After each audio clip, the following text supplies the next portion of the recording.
Mister I am Surya.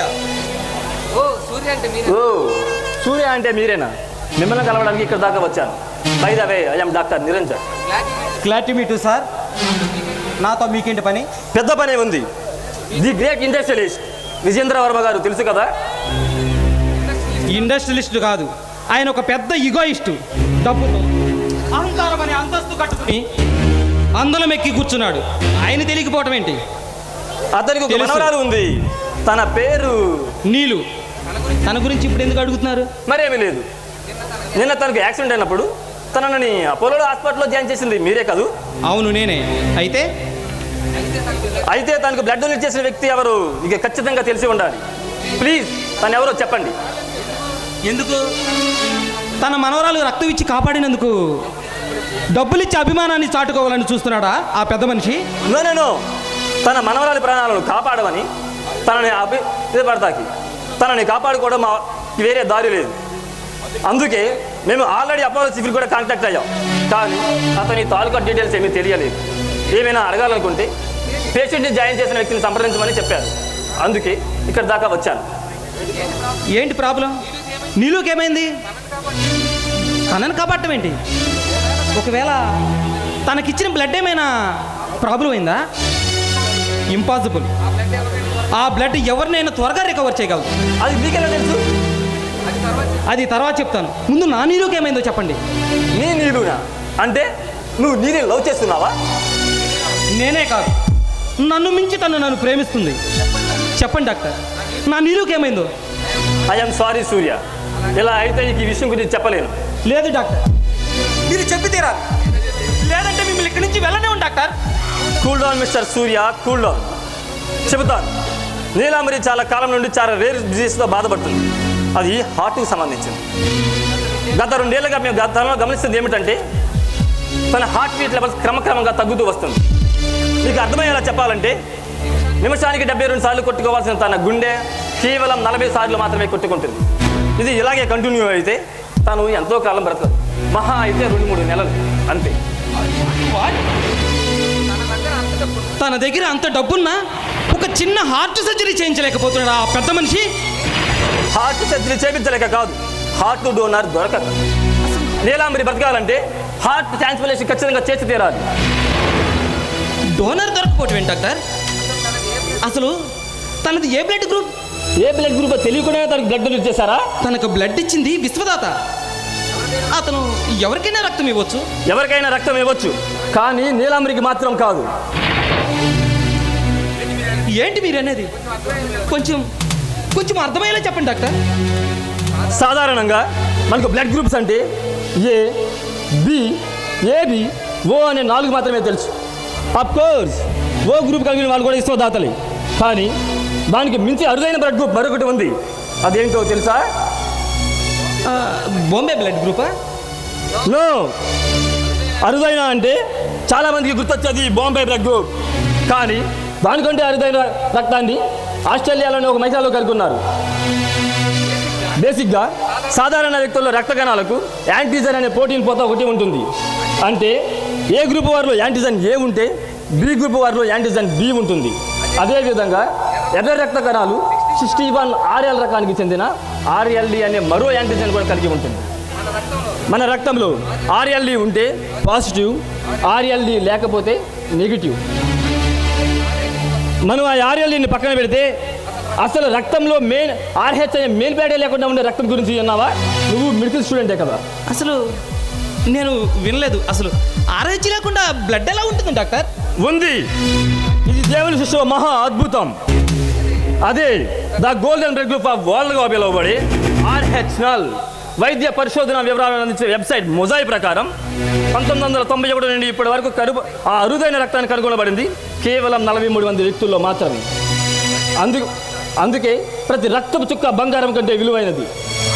RH-NAL అందుకే golden blood గ్రూప్గా పిలువబడుతుంది. ఆ 43 మంది వ్యక్తులు మన దేశస్తులేనా డాక్టర్? కాదు, యావత్ ప్రపంచం మొత్తం మీద కేవలం 43 మంది. నీలాంబరి 44 అయితే తనకు బ్లడ్ డొనేట్ చేసిన వ్యక్తి 45. వీళ్ళు ఎవరికైనా రక్తం దానం చేయొచ్చు. కానీ వాళ్ళకి కావాల్సినప్పుడు మాత్రం అదే బ్లడ్ గ్రూప్ వాళ్ళు కావాలి. నెగిటివ్ పాజిటివ్ అనే తేడాలు లేకపోవటమే దీని ప్రత్యేకత.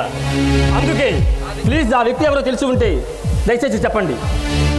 అంటే తన గుండెనిస్తే నీళ్ళు బ్రతుకుతుందా డాక్టర్? షూర్, ఖచ్చితంగా బతుకుతుంది. నీలుకు బర్త్డే గిఫ్ట్గా తన జీవితాంతం గుర్తుండిపోయేలా గిఫ్ట్ ఒకటి ఇస్తానని మాటిచ్చాను డాక్టర్. ఈరోజు తన బర్త్డే.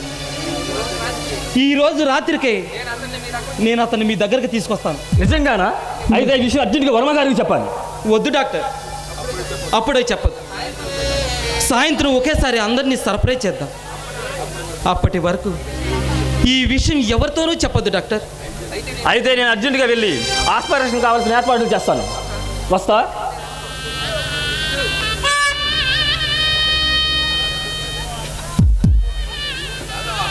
నాన్న, నాన్న. ఏంటి సూర్య, ఎందుకలా కేకలు పెడుతున్నావు? ఏమైంది? నాన్న, నా బ్లడ్ గ్రూప్ గురించి ఎవరి దగ్గర ప్రస్తావించొద్దని నా దగ్గర మాట ఎందుకు తీసుకున్నావు నాన్న? కొంప తీసి ఎవరితోటైనా చెప్పావా ఏంటి? ముందు నేను అడిగిన దానికి సమాధానం చెప్పండి నాన్న. అంటే నన్ను ఇంతగా నిలదీస్తున్నావంటే నీకు నిజం తెలిసిపోయిందని నాకు అర్థమైంది. నాన్న, నీలు అంటే ఎవరో తెలుసా నాన్న? దేవత. మరి నేను ఒక మామూలు మనిషిని. అలాంటి దేవతని బ్రతికించుకునే భాగ్యం ఆ దేవుడు నాకు కల్పించినందుకు నేను నిజంగా కృతజ్ఞతలు చెప్పుకుంటున్నాను నాన్న. అంటే ఇప్పుడు నీ గుండెను కోసి నీ ప్రేమకు దానం చేస్తానంటావా?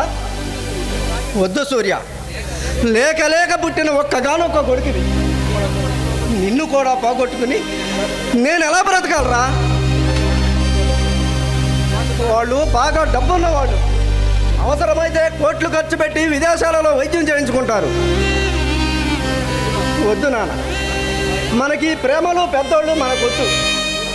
నువ్వు నిండు నూరేళ్ళు బ్రతకాలి, బ్రతుకుతావు. నా మాట విను, నీ నిర్ణయం మార్చుకో. ఈ తండ్రి ఆవేదనను అర్థం చేసుకో.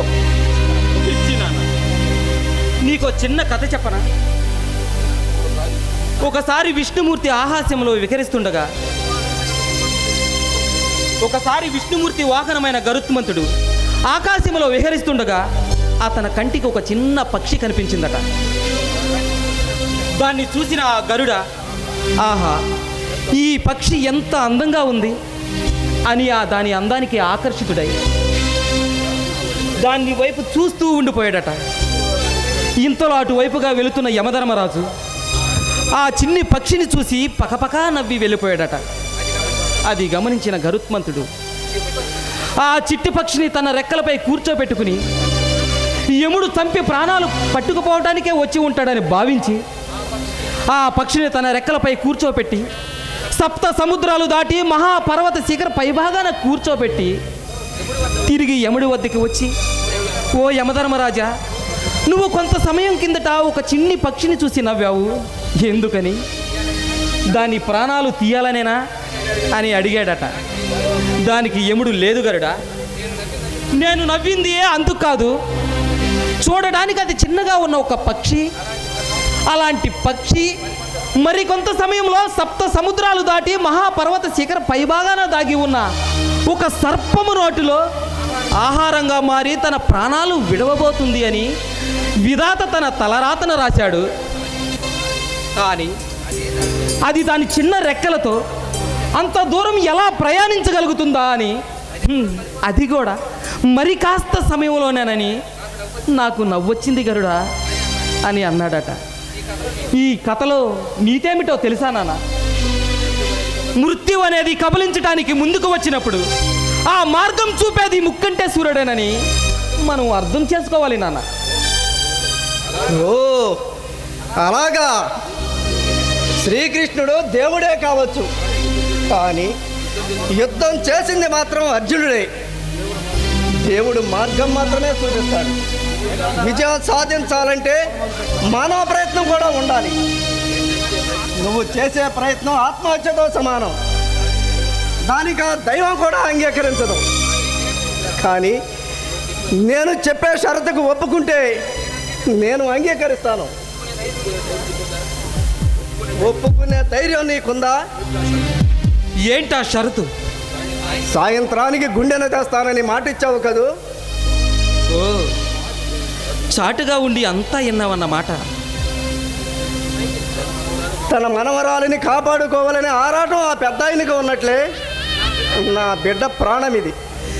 కాపాడుకోవాలని ఈ మధ్యతరగతి తండ్రికి ఉండదా మరి? చాటుగా ఉండి వినడమే కాదు, నిన్ను కాపాడుకోవాలంటే ఎవరినైనా చంపడానికి కూడా వెనకాడను. నా షరతు కాదని నువ్వు నీలాంబరిని బ్రతికిస్తే ఆ మరుక్షణమే ఆమెను నా చేతులతో చంపేస్తాను. అక్కడే తిరిగేవాడిని.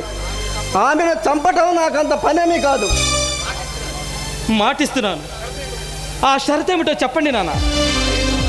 సాయంత్రం వరకు నువ్వు ఎలాంటి బలవన్మరణానికి పాల్పడకూడదు. నిజంగా నువ్వు నిస్వార్థంగా తనను బ్రతికించుకోవాలంటే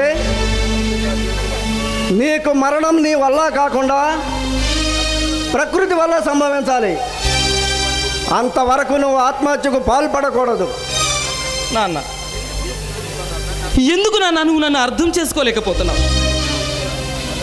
నా ప్రేమని నువ్వు కూడా అనుమానిస్తున్నావా నాన్న? ఎందుకు నాన్న నా చేతులు ఇలా కట్టి పారేస్తున్నావు? ఎందుకని? ఎందుకంటే నేను నీ నాన్నను కాబట్టి. ఈ ప్రపంచంలో నీకన్నా నాకు ఎవరు ఎక్కువ కాదు కాబట్టి. నాన్న, నేను చస్తే నీకు కొడుకు మాత్రమే పోతాడు నాన్న. అదే నీలాంబరి దేవి బ్రతికితే ఎంతోమంది అనాథల పాలిట అమ్మవుతుంది నాన్న. అర్థం చేసుకుని అనుమతి ఇవ్వండి నాన్న. అనుమతి ఇవ్వండి. అనామకుణ్ణి, అర్థం చేసుకోలేని స్థితిలో ఉన్న అంధుణ్ణి. నీ వాదనతో నాకు పని లేదు. మాట ఇచ్చావు. మాట తప్పితే నేను చేసిన వాగ్దానం చెల్లించి తీరతా. జాగ్రత్త. సరే, అలాగే కానివ్వండి. మా ప్రేమ స్వచ్ఛమైనదైతే ఆ దైవమే దారి చూపుతుంది. నీ పంతమే నెగ్గించుకోండి నాన్న. భగవంతుడా, నేను ఎవరికీ చెడు చెయ్యలేదు. అలా చెడు జరగాలని కోరుకోలేదు. కానీ ఈరోజు నా బిడ్డ కోసం ఒక కోరిక కోరుతున్నాను. ఎవరు ఏమైపోయినా నాకు అనవసరం. నా బిడ్డను మాత్రం బ్రతికించు. వాడికి ఏం కాకూడదు. లేదా నా బిడ్డ గుండె చప్పుడు ఆగిన మరుక్షణమే ఆ నీలాంబరి కూడా మరణించే వరాన్ని నాకివ్వు. వాడికి ఏం కాకూడదు. అవ్వదు. ఎందుకు అవుతుంది? నువ్వు ఉన్నావు, కాపాడుతావు, కాపాడాలి.